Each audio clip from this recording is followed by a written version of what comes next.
Hello everyone, I am Urpita from BTSM Creative Sisters. Welcome to my video. এই ভিডিওটা অনেক অপেক্ষার ফল বলতে পারো, মানে আমি অনেকদিন ওয়েট করেছি এটা বানাতে। ফার্স্টে আমি কিন্তু প্যাটার্নটা বানাচ্ছি, দেখতে পাচ্ছ এটা একটা স্কার্টের প্যাটার্ন, এটা র্যাপ স্কার্টের প্যাটার্ন ছিল। আর এই র্যাপ স্কার্টটাই হলো আমার ফাইনাল সাবমিশন। আমি ভাবলাম যে আমার প্রথম ডিজাইন স্কার্ট বানানোর এক্সপিরিয়েন্সটা তোমাদের সাথে শেয়ার করি, তো সেটাই শেয়ার করছিলাম। ফার্স্ট টাইম প্যাটার্নটা বানালাম, তারপর আমি ফেব্রিক কিনতে বাজারে গেলাম।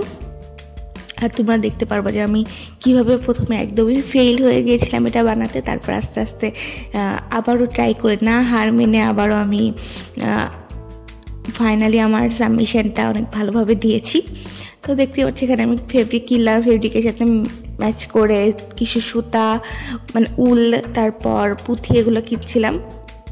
যদিও এই সব কিছুই পরে কিন্তু আমি মানে আমার আর কোনো কাজে লাগেনি। যাই হোক, হার কি জিতনে ভালো কই বাজিগার কেতে, হ্যাঁ না? যাই হোক, আমার হিন্দি অতটাও ভালো না, আমি এমনি একটু ট্রাই করলাম বলার। তো এই তো সকাল সকাল আমি চলে এসেছিলাম ভার্সিটিতে স্কার্টটা বানানোর জন্য, মানে সুইং ল্যাবে স্কার্টটা বানাবো। আর বাকি সব জিনিস তো আমি নিয়ে এসেছি। যে ফার্স্টে ফেব্রিকটা কাটতে হবে। আমার ফ্রেন্ড রিপাও এখানে আসছিল আমার সাথে কাজ করতে, ওর নিজের স্কার্টটা বানাতে। আমাদের সবারই এবার একটা করে ডিজাইনার স্কার্ট বানানোর কথা ছিল। আর এই যে আমি রিপাকে চালাচ্ছিলাম নিজের কাজের মাঝে মাঝে, আর রিপা বলতে চালাস না তো। তো যাই হোক, এই তো আমার স্কার্টটা কিন্তু একদম রেডি হয়ে গেল, বাট ইট গট রিজেক্টেড। ফেব্রিকটা বেশি পাতলা হয়ে গিয়েছিলো, এই জন্য ম্যাম এটাকে রিজেক্ট করে দিয়েছিল। ইটস ওকে, হার কি আগেই জিতে।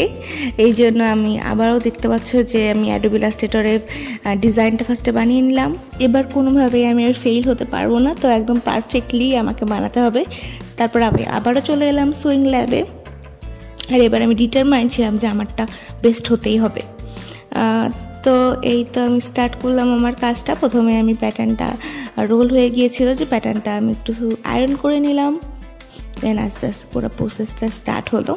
সেকেন্ডবার যখন আমি স্কার্টটা বানালাম তখন স্কার্টটা আসলে অনেক সুন্দর হয়েছিল, আর ম্যামের কাছেও অনেক অনেক অনেক পছন্দ হয়েছিল। I am very thankful. মানে আমি খুবই খুশি হয়েছিলাম যে ওর কষ্টের পর অ্যাটলিস্ট কিছু তো ভালো হলো। সেকেন্ডবার আমি ডেনিম ফেব্রিক নিয়েছিলাম যাতে পাতলা হওয়ার কোনো চান্সই না থাকে। ফার্স্টবারও কিন্তু আমার এই কাপড়ের জন্যই আমার স্কার্টটা বাদ হয়েছিল, যে বেশি পাতলা হয়ে গিয়েছিল। আর পরের বার থেকে আমি কোনো কিছু বানালে অবশ্যই ফেব্রিক নিয়ে আরও রিসার্চ করবো, যাতে এরকম ভুল আর না হয়। তো ভুল থেকে আস্তে আস্তে শিখতে হবে, এটাই নিয়ম। আমার স্কার্টটা কিন্তু রেডি হয়ে গেল। আর এটা আমার স্কার্টের হ্যান্ডমেড স্কেচটা, আজকে সাবমিশনের ডেট। তারপর আমরা ছোট্ট ফটোশ্যুট করেছিলাম সবাই মিলে। আর দেখতেই পাচ্ছ এই যে আমার ফাইনাল স্কার্টটা কেমন লাগছে। আমি পরেছিলাম, যেহেতু এটা ওন মেজারমেন্ট ছিল। যদিও তোমরা শর্ট ভিডিওতে অলরেডি দেখেছো, তবুও আমি একটু করে দেখিয়ে দিচ্ছি এখানে। আর আমি ফটো কিন্তু তোমাদের সাথে শেয়ার করেছি। সবাই অনেক ভালো কাজ করেছে, সুন্দর সুন্দর স্কার্ট বানিয়েছে। তো এটাই ছিল আমার ছোট্ট এক্সপিরিয়েন্স আমার ফার্স্ট ডিজাইনার স্কার্ট বানানোর। Hope you like the video. If you like, share and subscribe. Love you all.